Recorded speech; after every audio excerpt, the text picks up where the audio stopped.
E agora a Ponte Preta vem na tela. Um resultado amargo com a certeza de que poderia ter sido diferente. Essa é uma derrota que a gente vai sentir muito mesmo, até porque nós fizemos, né, com o adversário, fizemos um grande primeiro tempo, nós tivemos muito volume ofensivo, já vista que nós colocamos 30 finalizações, né, num jogo, numa equipe que é difícil, né, de jogar. Nós poderíamos ter construído uma vitória heróica, tranquila.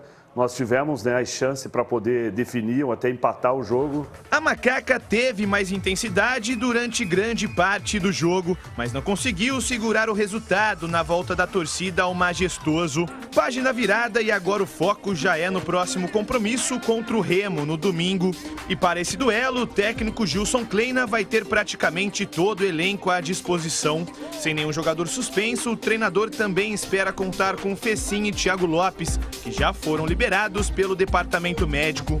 O único desfalque certo é o zagueiro Cleilton, que sofreu uma lesão na coxa e só volta aos gramados no ano que vem. Quem segue à disposição de Kleina é Rodrigão. O atacante, que marcou o segundo gol da Macaca no último jogo, comentou sobre a situação vivida pela Alvinegra. Como já diz, é diferente, né, a situação de você estar lá em cima brigando para subir, para quem está na situação cá embaixo. Mas eu acho que está todo mundo preparado, principalmente eu e todos os atacantes que tem aqui. Eu falo por mim, a gente tem que ser mais frio, mais cabeça de gelo e trabalhar. A única situação que a gente tem que fazer é trabalhar e trabalhar.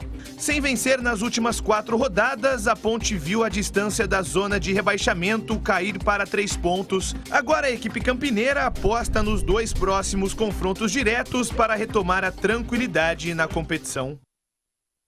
Vimos ali o Rodrigão falando, eu sempre ouvindo assim, você fecha o olho ouvindo o Rodrigão, parece o Maguila falando, não é a mesma voz? Parece. Não é igual o Maguila? Parece. Parente. Olha lá. Parece o jeitão, né? Calma, Tigrão. Não, mas é o áudio, não é a imagem, entendeu? Diferente, né, a situação de você estar lá em cima brigando para subir, para quem está na situação cá embaixo. Mas eu acho que está todo mundo preparado, principalmente eu e todos os atacantes que tem aqui. Olha ele aí, ó. Maguila mandando alô, você lembra quando tinha as transmissões? Só mandava alô. De boxe na Band, com o Luciano do Vale, que Deus o tenha. Aí no final da transmissão, ia entrevistar o Maguila com essa voz aí, mandava abraço para todo mundo, o patrocinador dele, para a mãe, para o pai. Mandava. Impressionante, hein? Vamos falar da Ponte. Júlio Nascimento, o que é que você escreveu lá no portal carlosbatista.com.br da Macaca? Maguila também que é músico, né, Batistão? Tem aquela música lá dele, dei um soco na preguiça, pra esse tempinho aqui de chuva, assim, de frio. É uma boa ouvir o Maguila cantando. Acho que é Vida de Campeão o nome da música. Depois aí o telespectador pode conferir. Canta aí, ô Júlio. Canta aí, Júlio. Canta aí, pô. Não tem habilidade nenhuma para isso. Mas sobre a Ponte Preta, existe uma preocupação muito grande com a proximidade aí da zona de rebaixamento. E os matemáticos estão apontando, Batista, tem uma projeção mais acessível este ano, né? A Série B está sendo muito equilibrada, a pontuação está muito dividida, né? Muito espalhada. Então, alguns especialistas colocam aí 43 pontos como suficientes para escapar do rebaixamento. Se essa matemática se confirmar, a Ponte precisaria de mais 3 vitórias no campeonato. Então, é uma conta mais acessível, né? Mas internamente a Ponte Preta está trabalhando mesmo com 4 vitórias, né? 50% de aproveitamento nessa reta final para atingir pelo menos 46 pontos e não correr nenhum risco de rebaixamento e continuar aí no projeto da Série B para o ano que vem, Batistão. E a tristeza, encarei a minha estrada, derrubei todas as barreiras. Aí, ó. É isso aí. Tá esperto aí o Foguinho, foi buscar lá, né? Nos arquivos. Bom, vamos lá, o CH falando aí da Ponte, são 4 jogos em casa, 4 fora, vencendo todos os jogos em casa.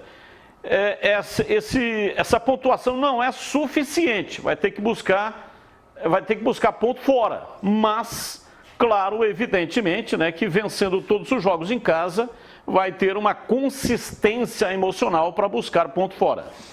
Não há dúvida, a matemática está perfeita, resumido pelo Júlio, por você, não tem muito o que correr, tem que ganhar as partidas, mas o que me traz muita segurança é que eu estou assistindo um time que está criando, que está organizado, teve problema nessa partida.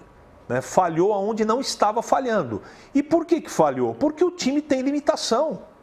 E não adianta eu querer explicar isso para a torcida da Ponte, que ela não vai entender. Faz parte, não é? Uma hora isso ia acontecer. O time tem limitação. E o Náutico é um time melhor montado do que a Ponte. Isso é fato. Isso não é comentário, é fato. Agora, quem quer sobreviver no campeonato, quem quer ganhar as partidas, não pode cometer o erro que o senhor André Luiz cometeu, os gols que o Moisés perde, o Fábio tomar a bola que caiu nas costas dele, né? Se o Ivan Quaresma tem que tirar o corpanzil debaixo dos 3 paus lá e sair na bola, algumas coisas que aconteceram nesse jogo. Mas a média última, né? Se pegar um recorte das últimas 10 partidas da Ponte, todos nós vamos constatar que ela produziu mais coisas positivas do que negativas. Eu não estou só olhando o copo meio cheio. Olha os números da partida contra o Náutico. A Ponte foi melhor que o Náutico em todos os aspectos. O que matou a Ponte foram os erros individuais. E o segundo gol do Náutico?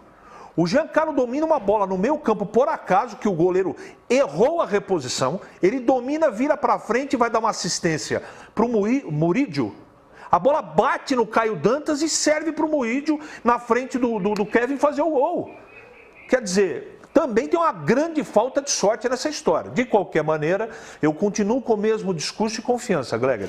Eu acho que a Ponte vai ganhar os pontos que precisa e vai escapar. O que não pode é ficar olhando para trás, né? Você vê que, quando começa a fazer muita conta, acaba prejudicando e envolve isso que o Batista acabou dizendo, o emocional. Para esse momento, você tem que estar com o emocional em dia, né? A parte técnica e tática, eu concordo com o CH, tem feito bons jogos, né? Tem jogado bem, não merece estar nessa situação, mas precisa começar a somar pontos. E eliminando esses pequenos detalhes, eliminando esses erros individuais, ajustando aquilo que tem feito de bom. Você vê, o Moisés está perdendo muitos gols, mas, está aparecendo a oportunidade, está criando, está chegando. Então, o Gilson precisa, claro que isso envolve uma série de coisas, do dia a dia, os treinamentos e o emocional também, que para esse momento delicado é o que mais faz a diferença.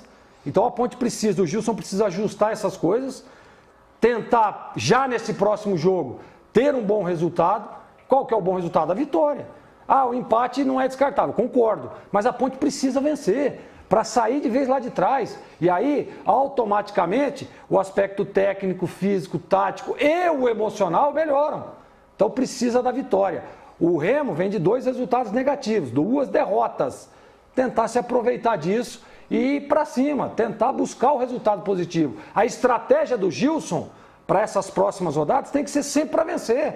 Organizado, com cautela defensiva, mas buscando a vitória. Não dá para ir lá para Belém e falar, não, vamos aqui, mas o empate é bom. Não, precisa tentar a vitória. E aí, lá no final, não deu para vencer, então não vamos perder. Vamos levar um ponto para Campinas. O Sérgio Guedes foi técnico vice-campeão paulista em 2008 contra o Palmeiras pela Ponte Preta. Ele tinha uma maneira de falar com relação a essa questão quando o time vence, quando o time não vence, mas joga bem. Então ele falava, o seguinte, nós temos que vencer a partida, porque senão depois nós temos que ficar arrumando justificativa. Olha, não vencemos porque o goleiro também fez muitas defesas. Não vencemos porque criamos, como foi o caso da Ponte, 29 chutes, né? 11 no alvo. 11 no alvo. E aí não fez 2 gols, mas o adversário fez 3. Bota a culpa no gramado. O gramado, o tempo, o clima, não sei o quê, a defesa, os erros. Não, tem gente arrumando justificativa. Quanto foi o resultado? O time jogou bem. Fez uma ótima partida. Qual foi o resultado? 3-2 para o adversário. Não adianta nada. Sabe o que eu ouvi? Que a torcida pressionou muito, os jogadores ficaram nervosos. Só faltava isso. Aí, desculpa. Eu acho que pressão da torcida... Acredito que não. O Júnior Nascimento transmitiu o jogo pela Rádio Bandeirantes. Pode falar melhor, né? Mas o que pode ter acontecido? Muito tempo sem torcida... Claro que pode, de repente, mexer com o emocional. O jogador fica um pouco mais nervoso. O jogador tem que entrar em estado de hipnose quando entra em campo. Se ele ficar ligado com a torcida, mas são todos tá que morto. conseguem isso. Mas esse é o que tem que ser feito, é isso. O atleta profissional tem que conseguir fazer isso. Pô, então quer dizer que o cara agora não vai poder jogar no Maracanã lotado porque a torcida... Não existe isso. Mas não pode nem jogar contra o Remo lá. Porque vai estar lotado. Não, nem pode ir nem viajar, pode. A torcida teria interferido negativamente se tivesse vaiando o time o jogo inteiro. Foi isso que aconteceu, Júlio? Não, muito pelo contrário, né? Até o Lupe trouxe durante a transmissão que a torcida da Ponte estava incentivando muito o Moisés, né? O Moisés está numa fase ruim na Ponte, 10 jogos sem marcar. E a gente percebe o Moisés ansioso. Inclusive o Kleina bateu muito nessa tecla, que o lado emocional com a volta da torcida, ele afetou alguns jogadores em ansiedade, querendo resolver rápido, querendo mostrar rápido. Isso acabou interferindo um pouco em algumas decisões, né? Tomadas de decisões erradas. A gente percebia o Moisés sendo um desses jogadores um pouco mais ansiosos do que os demais. Só que o Lupe trouxe, toda a tentativa de passe do Moisés, a torcida aplaudiu, as sinalizações, a torcida aplaudiu. Então, claro que a torcida Ponte Pretana reconhece, né, Batista? Quando tem um jogador interessado, quando tem um jogador comprometido e bom tecnicamente, como é o caso do Moisés. Agora, ele precisa encontrar esse gol aí, porque esse jejum dele, já de 2 meses sem balançar as redes, já aparentemente está influenciando um pouquinho na concentração do Moisés nos jogos. Poucas vezes eu vi o time numa situação difícil como a Ponte está, a torcida está do lado do time. Ela está vendo, ela está fazendo a leitura correta. O time está correndo, batalhando, se esforçando, só que o time tem limitações. Então o time tem que absorver isso, esse apoio. Porque eu tenho certeza, estou falando com certeza absoluta, Gleger, a torcida ela está apoiando e ajudando o time, não atrapalhando. Esse é o caminho. Eu peguei um recorte dos 3 últimos campeonatos para ver o que aconteceu lá na zona de baixo, né, após a 30ª rodada. Dos 3, só um campeonato, 2018, que os 4 rebaixados, após a 30ª rodada, estavam ocupando as 4 vagas de baixo. Nos 2 anos subsequentes, 19 e 20, houve uma troca. Uma troca. Inclusive o Paraná, após a 30ª rodada 2020, ano passado, estava fora da zona de rebaixamento, com 35 pontos. A Ponte tem 34. E aí, o que é que aconteceu? O Paraná caiu. O Paraná caiu. Com esse equilíbrio, a chance de mudar é maior, Batista. Porque todo mundo no campeonato luta de maneira ferrenha por alguma coisa no campeonato. E a preocupação é isso aí. Confiança, então, vitória, estão uma troca pelo menos vai acontecer. Confiança ganhou do Avaí o último jogo. Confiança, já as duas. O Vitória está começando a reagir também. Acho que foram 2 bons resultados. Tem que ficar atento.